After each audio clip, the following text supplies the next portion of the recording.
Nagbahagi ng babala sa social media ang Department of Migrant Workers.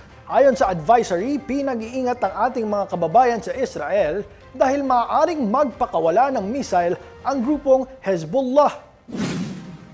Sa impormasyong nakalap ng embahada, bobombahin umano ng mga rebelde at teroristang grupong Hezbollah ang ilang mataong lugar sa Kapitolyo. Mahigpit na pinapayuhan ng ating mga kababayan doon na manatiling malapit sa mamad o shelter at agad na pumasok dito sa sandaling makatanggap ng emergency alert. Paalala ng DMW, may 90 seconds lamang o mas maikli pa sa Northern Israel upang makapasok sa shelter kung ang missile ay nagmula sa Lebanon.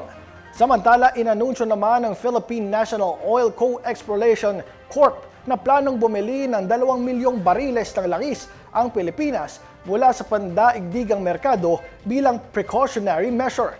Para naman kay Finance Secretary Frederick Go, maaga pa para pag-usapan ng pag-aalis ng excise tax.